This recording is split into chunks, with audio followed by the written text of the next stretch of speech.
अस्सलाम वालेकुम स्टूडेंट्स। तो आज का जो हमारा टॉपिक है वो है लैंग्वेज पर बेस, यानी कि सबसे पहले तो ये जो आज मैं वीडियो लेने वाली हूँ, आज का जो लेक्चर है वो आपका बेस्ड है इंग्लिश पेडागॉजी। अब यहाँ पर टॉपिक तो मैंने इंग्लिश पेडागॉजी दिया है, बट ऐसा नहीं है कि सिर्फ ये क्वेश्चन इंग्लिश पेडागॉजी में ही आएगा, बल्कि आपके जो जितने भी लैंग्वेज सब्जेक्ट हैं, आपके हिंदी हो जाए, इंग्लिश हो जाए, और भी जो अदर सब्जेक्ट्स हैं, उसमें 15 मार्क्स की पेडागॉजी पूछी जाती है। तो उस 15 मार्क्स की पेडागॉजी में इस टाइप के क्वेश्चंस, इन टॉपिक से रिलेटेड क्वेश्चन पूछे जाते हैं। तो यहाँ पर चलिए हम स्टार्ट करते हैं। तो यहाँ पर number 1, number 2, number 3 and number 4, यहाँ पर मैंने 4 टॉपिक लिए हैं और चारों टॉपिक से ही 2-2, 3-3 मार्क के क्वेश्चन देखे गए हैं पेपर में। तो चलिए पहला जो मेरा टॉपिक है वो है लैंग्वेज। अगर हमें लैंग्वेज सीखना है तो लैंग्वेज सीखने के 2 सबसे अच्छे जो मेथड होते हैं, और उन 2 में से भी जो सबसे अच्छा जो मेथड होता है वो होता है एक्विजिशन, लैंग्वेज एक्विजिशन। और सेकेंड जो तरीका होता है सीखने का वो होता है लैंग्वेज लर्निंग। अब लैंग्वेज एक्विजिशन को हिंदी में अर्जित कहेंगे, एंड भाषा अर्जित, एंड लर्निंग को आप कहेंगे भाषा अधिगम। ओके, तो बट यहाँ पर मैंने जानबूझ के सारे जो वर्ड्स हैं ना वो इंग्लिश में इसलिए दिए हैं क्योंकि मैं इंग्लिश में आपको परमानेंटली इंग्लिश में ही पूछा जाता है। इंग्लिश को आपको ट्रांसलेट करके हिंदी में नहीं देगा, क्योंकि इंग्लिश जो ऐसा सब्जेक्ट है जो आपका कंपलसरी सब्जेक्ट होता है। तो चलिए हम स्टार्ट करते हैं। तो फर्स्ट जो है एक्विजिशन। एक्विजिशन लैंग्वेज सीखने के लिए सबसे अच्छा मेथड जो माना जाता है, सबसे अच्छा तरीका जो माना जाता है वो होता है एक्विजिशन। अब एक्विजिशन में ही, इस वर्ड में ही ना इसका मीनिंग छुपा हुआ है एक्वायर्ड करना। यानी बच्चे जो होते हैं वो डायरेक्ट तो बोलना नहीं सीखते ना, वो पहले क्या करते हैं, जो हमारे एतराफ में जो लोग हैं उनको सुनते हैं। तो हम सुन सुन के जो चीज़ सीखते हैं ना उसे हम कहते हैं लैंग्वेज एक्विजिशन। यानी हम सुनकर, हम अपने माहौल में जो चीज़ बोली जा रही है वो चीज़ हम लेकर देखते हैं, इमिटेट करते हैं, मतलब उनको देखकर हम कॉपी करते हैं और सीख जाते हैं। जैसे कि सपोज कोई फॉरेनर है तो अगर आप उनके बच्चों को देखेंगे तो वो इंग्लिश बहुत अच्छे से बोल लेंगे, और अगर कोई हिंदी मीडियम है जो उनके घर में हिंदी का माहौल है, हिंदी में बोला जाता है, तो वो लैंग्वेज बच्चों को सिखानी नहीं पड़ती है, बल्कि वो खुद ब खुद सीख जाते हैं घर के माहौल की वजह से। ओके, तो अभी यहाँ पर जो इंपॉर्टेंट टर्म आपको याद रखना है वो है विदाउट सिस्टमैटिक। यानी एक्विजिशन के लिए, इस मेथड के लिए आपको सिस्टमैटिक जाना ही नहीं है। आप अपने घर में हो, आप अपने मम्मी डैडी भाई बहन से वो चीज़ें क्या कर लोगे, एक्वायर कर लेता है बच्चा। एंड इसके लिए प्रैक्टिस की भी इतनी ज़रूरत नहीं होती है, क्योंकि वो प्रैक्टिस करता ही रहता है। घर में जब बोलते हैं तो वो सुनता है। ओके, एंड सबकॉन्शियस, यानी यहाँ पर आपको अलर्ट होके सुनने की ज़रूरत नहीं है, यहाँ पर आप सुनते सुनते सीख जाते हो। ठीक है, और यहाँ पर आता है इनफॉर्मल सिचुएशन। यानी यहाँ पर कोई भी फॉर्मल तरीका नहीं है कि मैं आपको ये कहूँ कि आप टेक्स्ट बुक लेके रीड करो, आप ग्रामर पढ़ो, नहीं। ये एक इनफॉर्मल तरीका है जो बच्चा जहाँ रहता है उस माहौल की लैंग्वेज बहुत जल्दी से क्या करता है, एक्वायर्ड कर लेता है। तो ये सारे इंपॉर्टेंट टर्म्स हैं जो कि आप पेपर में आते हैं। Without systematic, practice and subconscious, informal situation, ये 3 टर्म जो है आपको याद रखने हैं। अब नेक्स्ट आता है लर्निंग। अब लर्निंग इसके अपोजिट में काम करता है। लर्निंग में क्या होगा, लर्निंग में आपको टेक्स्ट बुक रीड करनी होगी, आपको अपने माइंड को अलर्ट करना पड़ेगा, कॉन्शियस माइंड में आपको पढ़ना पड़ेगा, and English grammar, text book reading, ये सारी ही चीज़ें करनी होगी। जैसे कि आप अदर सब्जेक्ट जब आप स्कूल में जाते हैं तो टीचर आपको क्या करती है, नोटबुक, टेक्स्ट बुक की हेल्प से आपको पढ़ाती है, ग्रामर्स के रूल एंड रेगुलेशंस बताती है। तो ये आपका आ जाता है लर्निंग में। अब ये दोनों जब टर्म हम पढ़ते हैं तो हमें एक साइकोलॉजी जो है, साइकोलॉजिस्ट जो है जिनका नाम है नोम चोम्स्की, इनकी थियोरी भी है। इन्होंने अपनी पूरी थियोरी में जो है LAD, लैंग्वेज एक्विजिशन डिवाइस, इसके बारे में बहुत ही ज़्यादा चर्चा किया है। उन्होंने ये बताया है कि हर ह्यूमन बीइंग में, हर एक बच्चे में ये एक डिवाइस पाया जाता है। जैसे ही बच्चा पैदा होता है, यानी उसमें जो है एक इन्नेट कैपेबिलिटी होती है लैंग्वेज सीखने की। तो अगर उसको स्टार्टिंग से ही, इनिशियल फेज से ही अगर उसको अच्छा माहौल मिलता है ना, तो वो बहुत जल्दी से क्या करता है, चीज़ों को एक्वायर्ड करके उस लैंग्वेज को सीख जाता है। तो याद रखना है, नोम चोम्स्की ने LAD डिवाइस के बारे में हमें बताया था, और ये क्वेश्चन पूछा भी गया है कि LA डिवाइस जो है ये कौन से, और अलग अलग आपको साइकोलॉजिस्ट के नाम दे देंगे। ओके और इसका फुल फॉर्म भी याद रखना है। तो ये होता है हमारा एक टॉपिक कंप्लीट, जहाँ से 2-3 क्वेश्चंस पूछे जा सकते हैं आपको। नेक्स्ट आता है principle of language teaching. Okay, अब क्या क्या प्रिंसिपल होते हैं टीचिंग, जब आप लैंग्वेज टीच करते हो बच्चों को, तो कौन कौन से प्रिंसिपल आपको फॉलो करने हैं। अब ये प्रिंसिपल पे क्वेश्चंस आपको पॉइंट्स में दिख सकते हैं, या फिर ये पॉइंट्स के अलावा एक ऐसा पॉइंट दे देगा जो कि पूछेगा इनमें से कौन सा नहीं है जो प्रिंसिपल ऑफ लैंग्वेज टीचिंग को फॉलो नहीं करता है। तो जो फॉलो होता है वो आप एक बार देख लो, तो जो नहीं है वो आप खुद ब खुद टिक मार्क कर दोगे। तो यहाँ पर आप देख सकते हैं सबसे पहला जो यहाँ पर फर्स्ट पॉइंट जो आता है वो होता है एक्सपोजर टू लैंग्वेज, यानी हमें अपने लैंग्वेज को क्या करना है, एक्सपोजर करना है, उसको ज़्यादा से ज़्यादा प्रैक्टिस यूज़ करना है हमको डेली लाइफ में। नेक्स्ट आता है हैबिट फॉर्मेशन। ऑफ कोर्स ये भी वही मीनिंग हो जाता है कि हमें हैबिट बनानी है उस लैंग्वेज से बोलने की। ओके, एक बार अगर टीचर ने आपको पढ़ा दिया तो इसका मतलब ये नहीं कि आप बुक बंद कर दोगे, नहीं, आप उसको अपने हैबिट फॉर्मेशन में लाओ। जितना आप हैबिट में जितना आप अपने डेली लाइफ में यूज करोगे उतना आप चीजों को समझ पाओगे।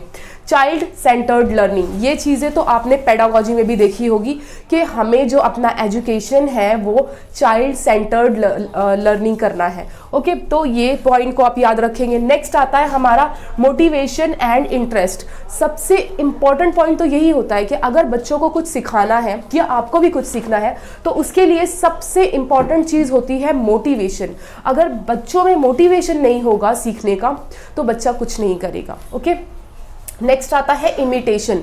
बच्चे क्या करते हैं, अपने बड़ों को देखकर उनकी नकल यानी उनकी कॉपी करते हैं, उसी को हम इमिटेशन कहते हैं। तो ये चीज़ भी करना। और नेक्स्ट आता है यूजिंग मदर टंग। हमें जो है जब आप टीच करते हो ना तो थोड़ा आप उनकी मदर टंग में उनको बताने की कोशिश करो। तो ये सारे प्रिंसिपल है लैंग्वेज टीचिंग के जो आपको याद रखने हैं। नेक्स्ट आता है मैगजीम ऑफ लैंग्वेज टीचिंग। अब यहाँ पर जो मैगजीम जो है उसमें भी मैंने सारे इंपॉर्टेंट जो भी पॉइंट्स हैं वो सारे डिफाइन किए हैं। और आई होप अगर आपने इससे पहले जो वीडियो देखी होगी तो मैथ्स पेडागोजी की, तो उसमें ये सारे पॉइंट सारे कवर किए हैं मैंने। तो वही चीज़ यहाँ पर मैगजीम ऑफ लैंग्वेज टीचिंग हो जाता है। जैसे कि first unknown, known to unknown, यानी बच्चों को जो मालूम है फिर उनको वो चीज़ बताओ जो उनको नहीं पता है। सपोज ट्राइंगल उन्हें मालूम है, अब ट्राइंगल से आप उनको उनकी प्रॉपर्टी पर लेकर जाओ कि ये एक ट्राइंगल है, इसके 3 एंगल्स होते हैं, 3 साइड होती हैं। ओके, तो हमें बच्चों को ऐसे टीच करना है कि नोन से कहाँ पर लेकर जाओगे आप, अननोन। सिंपल टू कॉम्प्लेक्स, बच्चों को अगर स्टार्टिंग में ही आप हार्ड सम दे दोगे करना तो बच्चा क्या है वो डीमोटिवेट हो जाएगा, क्योंकि उसको हार्ड सम्स आएंगे नहीं करने। तो इसीलिए आपको पहले सिंपल चीज़ें बतानी है, फिर सिंपल से बच्चों को कॉम्प्लेक्स यानी हार्ड की तरफ लेके जाना है। नेक्स्ट आता है कॉन्क्रीट टू अब्स्ट्रैक्ट। अब अगर आप बच्चों को डायरेक्टली टॉपिक स्टार्ट कर दिया, आप उसे दिखाओगे ही नहीं कि जो टॉपिक आप पढ़ा रहे हो, सपोज ये पेन है, अगर हम इसे बताएं ही नहीं कि ये पेन जैसा दिखता है या पेन है ये, तो आप बाकी चीज़ें जब इसकी और अदर क्वालिटी बताओगी कि इससे हम लिख सकते हैं और क्या क्या कर सकते हैं, तो बच्चा समझ ही नहीं सकता है। तो इसीलिए पहले आपको कॉन्क्रीट एग्जाम्पल देना है दिखाकर, जिसे बच्चा टच करके फील कर सके, देख सके वो क्या है। उसके बाद आपको उनकी अदर क्वालिटीज़ बतानी है, अब्स्ट्रैक्ट पे जाना है, कॉन्क्रीट टू अब्स्ट्रैक्ट। नेक्स्ट आता है इंडक्शन टू डिडक्शन, यानी कि इसका आप सिंपल अगर आप वर्ड ढूंढे तो एग्जाम्पल से बच्चों को रूल पर लेके जाना है, क्योंकि स्टार्टिंग में आपने रूल बताया फिर एग्जाम्पल बताया तो ये चीज़ ठीक नहीं होगी। पहले आपको बच्चों को एग्जाम्पल देना है फिर उनको रूल पर लेकर जाना है। एंड लास्ट जो आता है होल टू पार्ट। तो होल यानी पहले आप पूरा बता दो कि हाँ ये चीज़ है। सपोज ये पार्ट्स ऑफ द बॉडी अगर आप पढ़ा रहे हैं तो एक अपने कोई भी एक ह्यूमन बॉडी बताइए, अब उसके आप पार्ट्स को बताइए। ये आईज है, आईज का काम क्या होता है, ये लंग्स है, ये हार्ट्स है, उनका काम क्या है, उनका फंक्शन क्या है। तो इस तरीके से आपको एक्सप्लेन करना है, पहले होल फिर होल से उनके पार्ट पर जाओ, एक एक पार्ट के फंक्शंस बताओ बच्चों को। तो ये थर्ड टॉपिक हमारा कवर होता है। अब हमारा फोर्थ आता है जो कि बहुत ही इंपॉर्टेंट टॉपिक है, ये वो है लैंग्वेज स्किल। अब देखिए लैंग्वेज स्किल जो है आपको लाइन से याद रखनी है। अगर आपने इनका जो सीक्वेंस है आगे पीछे आपने कर दिया तो पूरा आपका रॉन्ग हो जाएगा, इसीलिए मैंने इनको सीक्वेंस से लिखा है। पहले आता है LSRW, इसको रट लो आप कि LSRW ये सीक्वेंस है। कभी कभार पेपर में सीक्वेंस पर भी आपको सीक्वेंस सही से लगाने होते हैं, तो LSRW एल का जो फुल फॉर्म होता है वो होता है लिसनिंग, एस का फुल फॉर्म होता है स्पीकिंग, आर का फुल फॉर्म होता है रीडिंग एंड डब्ल्यू का फुल फॉर्म होता है राइटिंग। अब लिसनिंग जो है सिमेंटिक टर्म से भी हम इसको कोरिलेट कर सकते हैं। लिसनिंग यानी सुनना, और सिमेंटिक का भी जो मीनिंग होता है ऑलमोस्ट सेम होता है। तो एज अ कनेक्टिंग जो हम लिसनिंग की प्लेस पे हम सिमेंटिक भी यूज कर सकते हैं। कभी कभी आपको मैच करके भी बोल सकता है कि listening as a use as semantic. Speaking में आप समझ सकते हैं, स्पीकिंग में बच्चा बोलता है और हमें पता है फोन्स यानी साउंड, आवाज। तो स्पीकिंग में क्या आ जाएगा, स्पीकिंग किससे मिलता जुलता वर्ड है, फोनेटिक। एंड रीडिंग में बच्चा क्या करता है, रीडिंग यानी पढ़ना। एक तो वो बोलकर पढ़ता है और दूसरी वो राइटिंग को देख रहा है, लिखे हुए कैरेक्टर्स को देख रहा है। तो इसमें दोनों ही चीजें आ जाती है। फोनेटिक यानी कि साउंड, बच्चा रीडिंग करेगा यानी साउंड प्रोड्यूस कर रहा है, और प्लस ग्राफिक, किसको देख के पढ़ रहा है, वो लिखी हुई चीज को देख के पढ़ रहा है, तो ग्राफिक। और इससे पहले मैंने जो एक और वीडियो लिया था, मैंने वहाँ पर कुछ डिसऑर्डर्स आपको बताया था, तो वहाँ पर याद होगा आपको कि ये टर्म मैंने एक्सप्लेन किया था। ग्राफिक जो होता है आपके राइटिंग से रिलेटेड होता है। नेक्स्ट आता है राइटिंग, तो राइटिंग को आप रिलेट कर सकते हैं ग्राफिक से।